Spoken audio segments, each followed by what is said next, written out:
So what I'll do now is just pull up a just some sort of a bass sound. I'll work on this later, but just for the purposes of trying to find something to harmonise it, and just listening to the sound and trying to fit some kind of harmony around it, really, just to kind of get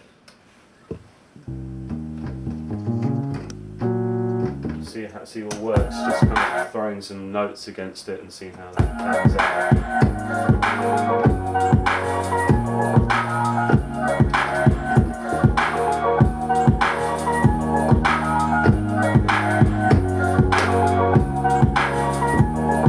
Well, this isn't the actual tune I used on the melody I used on it, but something like that, you know, seems to fit quite nicely.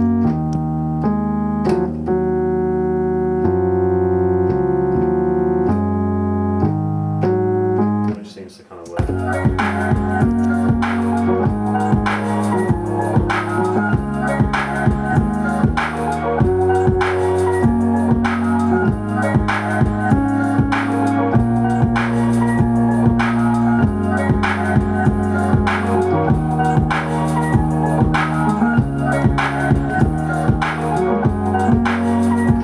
Something like that seems to fit quite nicely. It kind of brings that sample, it gives it some kind of context. So I'll just record a bit of that in.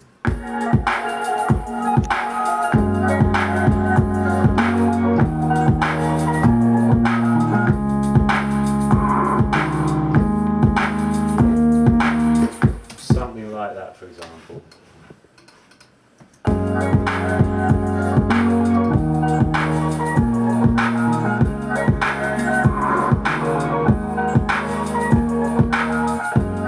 That's kind of the basis of it. You've got the drums, the main sample, and some kind of harmony to work off. So then it's just a case of bringing in, just throwing other sounds against it, trying stuff, sampling things, processing it. Another thing I've done at this point is brought in some extra harmonies on the Philharmonic. This is like a string emulator. So I just loaded up a viola on here.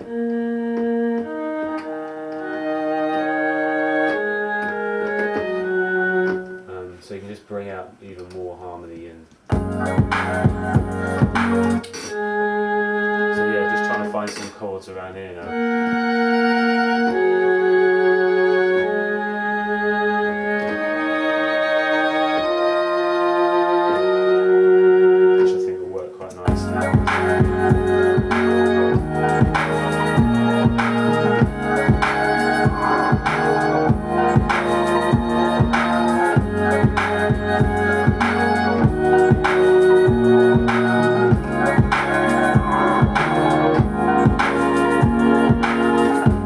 Yeah, that kind of thing.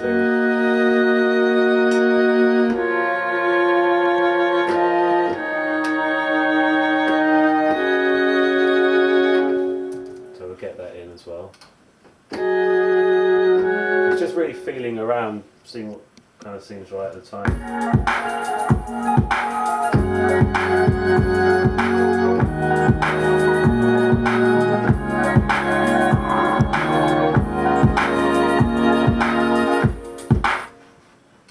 In.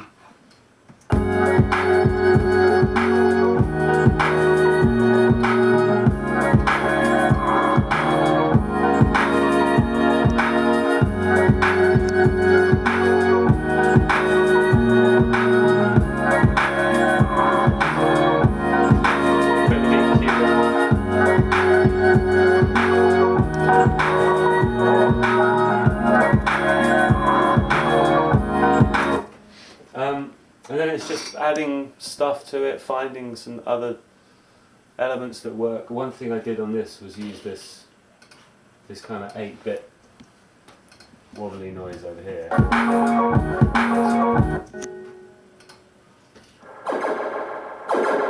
That actually came from an app on the iPhone, that sound. There's this thing called 8-bit tone.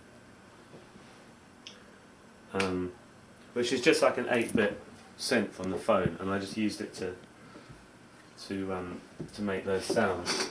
So yeah, that's the kind of, it's not the line I ended up using. What I ended up using was more of a,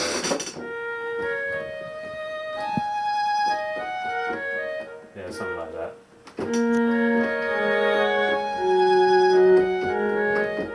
Something like that, yeah.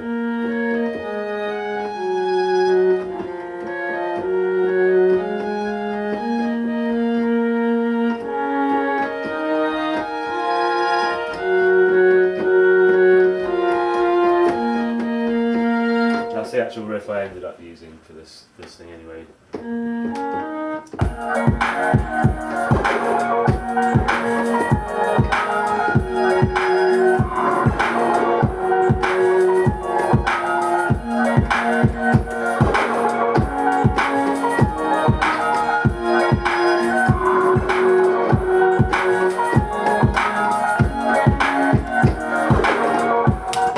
That was the string line. So I obviously took a bit more time after kind of writing that part in.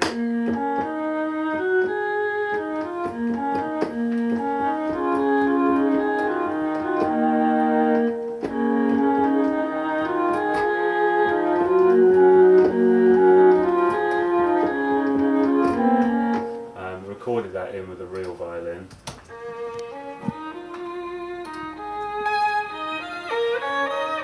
Just kind of sounds infinitely better than playing it on there.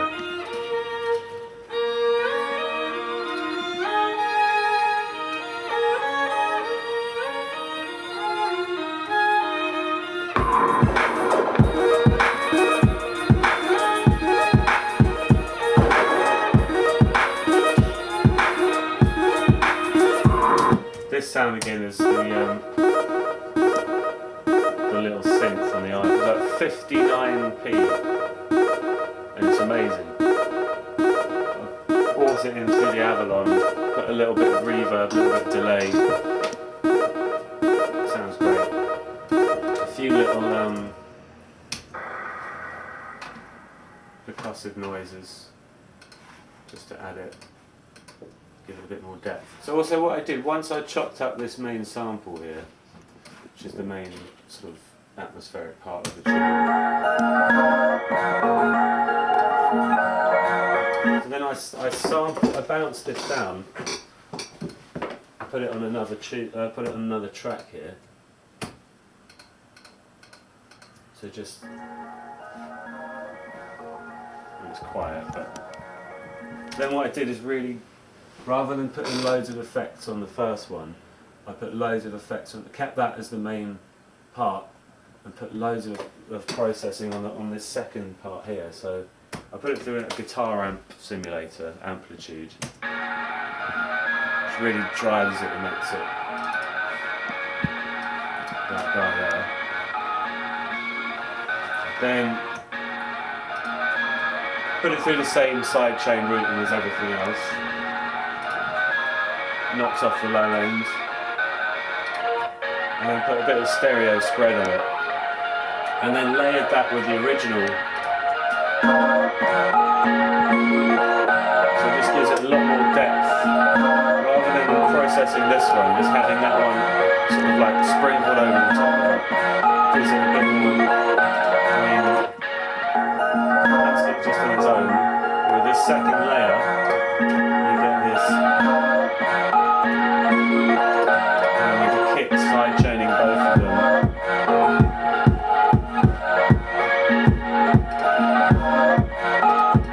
So yeah, that was the basic start of it. So you've got all those elements. The drums and the sample. A little sprinkling of Rhodes there, which is just this.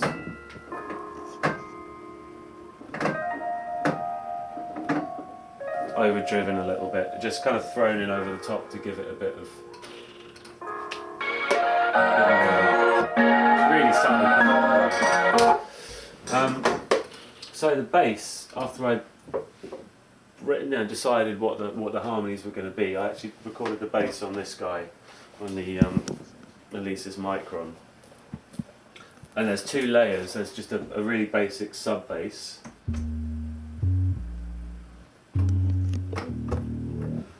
A little bit of a little tweak on the FM at the end there. The other thing was to use a different patch to make the a double to double it up on the top end. So this is more of a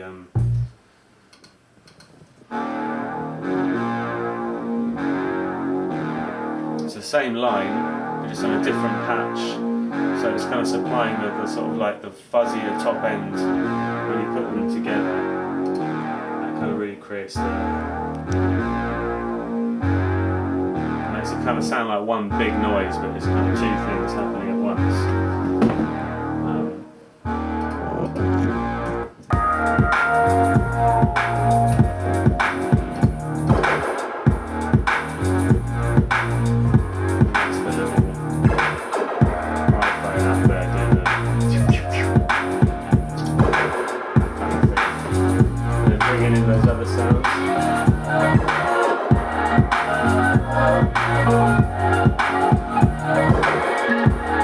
And throughout it's peppered with little noises that I've sampled in off records and tuned around a little bit. There's a little voice sample there, there's a harp somewhere else I can't find, but apparently it's on here.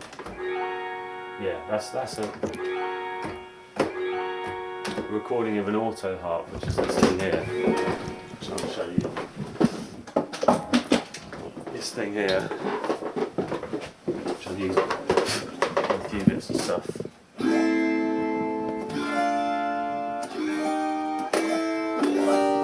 I'll just put that in. Sampled it in.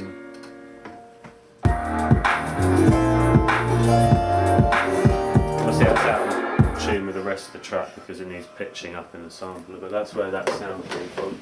So it's just messing around, throwing in little bits of sounds that seem to work. That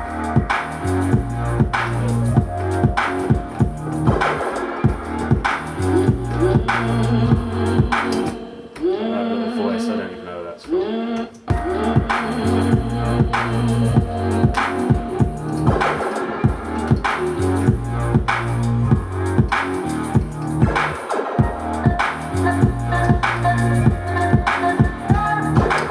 Same with that sound, that little voicey. Ooh. Don't know where that came from. Yeah, same with this stuff. It's just like looping up little bits of harps. Just chucking it in manually, you know, just like over the top wherever it fills. And that voice is the same kind of thing. It's like a. Let's have a look. It's something like this. Oh yeah, that's it.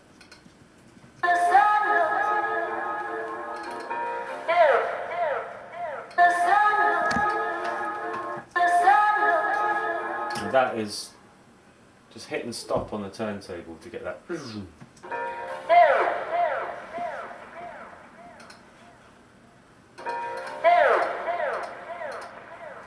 You know, I've thrown in again some more kind of ambient noises, which is just. I mean, the stuff I'm sampling these days is more abstract sound than actual hooks and loops, and so you're finding all this weird stuff like this thing, which is a recording of an installation wind harp from the 60s, which was like built on a hill, and it's just this thing that drones around in the wind, so that's what that noise is. Which is a noise that starts the whole track. It's this weird little wind harp thing.